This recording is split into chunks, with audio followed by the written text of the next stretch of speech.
Du côté du profil, on a un agencement qui fait 900 de haut.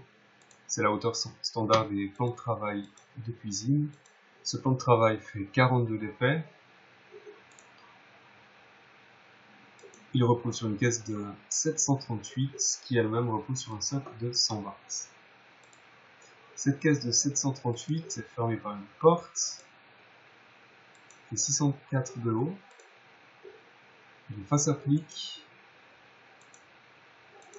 de 126 séparée par les jeux de 4 mm. Derrière cette face applique, on a une face de tiroir. 65 mm, c'est aussi la hauteur du dos de tiroir. Derrière la porte, lorsqu'on l'ouvre, on voit un vide de caisse. Vide de caisse de 700 mm qui sépare le dessus et le fond de cette caisse. Ces 700 mm, c'est aussi la hauteur de ces trois éléments. Donc, dimension très utile pour le débitage. Le dos de caisse, il est déjà là. 738, ça permettra d'éviter de calibrer le dos de caisse. Dans cette caisse, par contre, on a encore un rayon de 563 qui appuie contre un dos qui fait 10. Derrière la face de socle de 120, on a un dos de socle.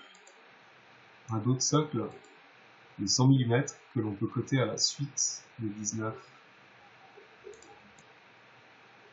Il faut imaginer que dans cette zone-là, ce rectangle représente le côté de socle. Ce rectangle, je ne l'ai pas, c'était juste pour visualiser, mais ce côté de socle qui est visible, et qui sera tabletté, ajusté au mur, fait 576. Fini, mais attention, comme pour tous les éléments qui touchent la maçonnerie, on lui rajoute 10 mm. 576. Et puis sur ce côté de socle, on va lameller ou torillonner un dos de socle qui lui est en panneau de particules de 19 et la face de socle de 24 en bois massif ou cerisier qui elle sera assemblée à l'onglet à ce côté de socle. Pour bien comprendre, on a une face de socle, côté de socle, assemblage à l'onglet de ces deux éléments. Et puis ici, on a un dos de socle, des éléments qui garantissent l'écartement. Donc une sorte de côté de socle et une séparation intermédiaire, un renfort central pour ce socle.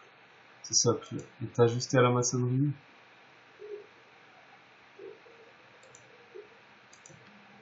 Donc ici on prévoit 10 mm de plus.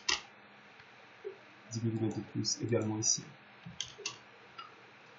Les 576, c'est la longueur de ce côté. Les 19, le dos. Les 473, c'est deux pièces.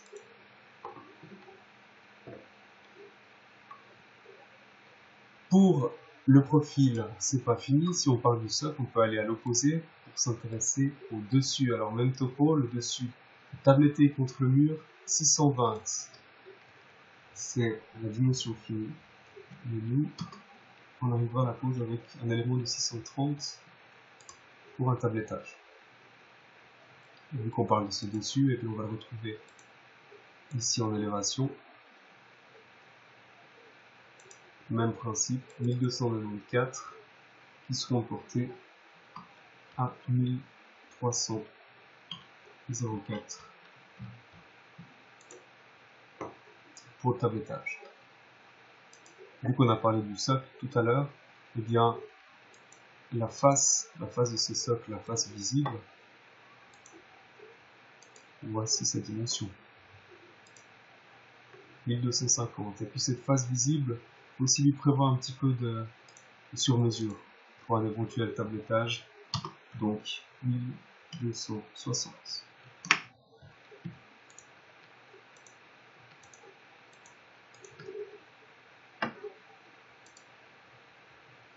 Ces éléments, il faut bien qu'on les répartisse sur cette face de socle. Il faut qu'on connaisse aussi cette dimension-là.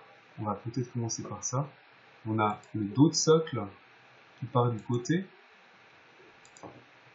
et qui s'arrête au renfort de gauche.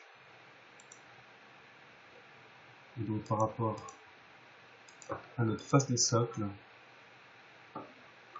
on a une différence ici de 50 plus l'épaisseur de 24 qu'on retrouve ici. Et après on doit encore donner le détail. Ce dos de socle va recevoir les renforts pour pouvoir les visser ou les tourillonner. On doit encore indiquer toute une série de codes. Les codes de répartition. Ce ne sont pas des codes de délitage, mais de répartition. À ce stade, il faut faire un petit peu de place. À ce stade, on fait un petit peu de place.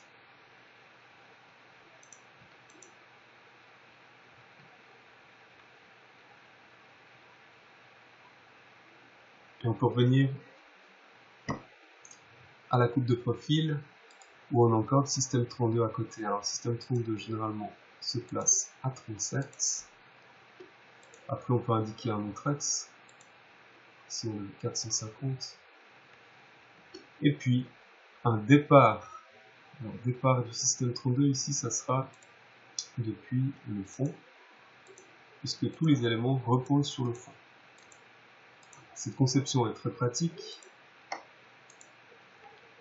puisque les trois éléments ont la même dimension, donc on pourra les percer pareil au niveau du système 32. Donc 448 divisé par 32, 14 fois 32. À rajouter ici. 14 fois 32 égale à 448.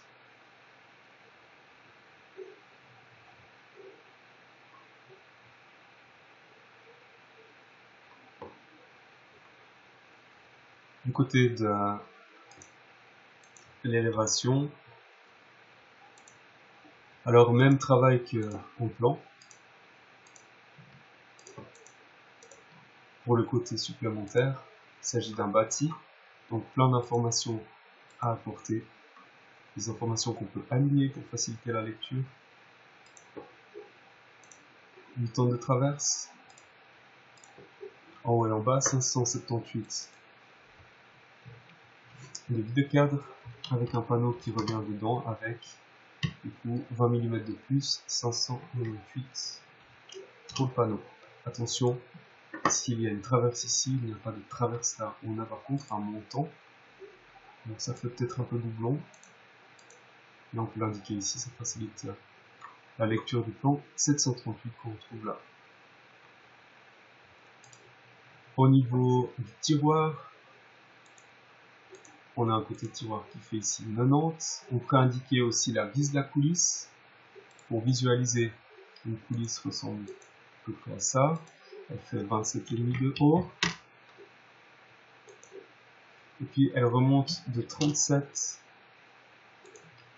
pour sa petite vis de fixation. Alors du coup c'est intéressant d'indiquer cette vis, la position de la vis depuis une extrémité, par exemple cette extrémité là, ça peut être l'extrémité du bas, peu importe, mais il nous faut cette position pour le perçage de ces visseraux.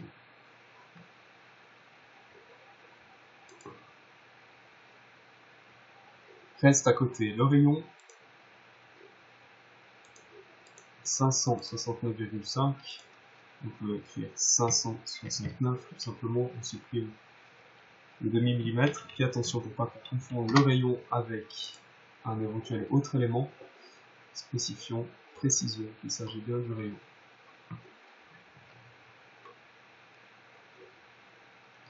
Du côté de la vue, des poignées avec un autre axe 260, on peut faciliter la tâche à la personne qui percera ses poignets en lui indiquant la distance horizontale, distance verticale.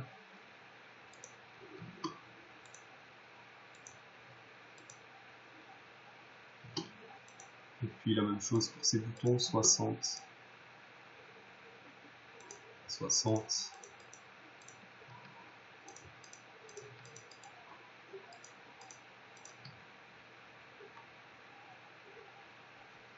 Et là, le plan est complet, semble-t-il.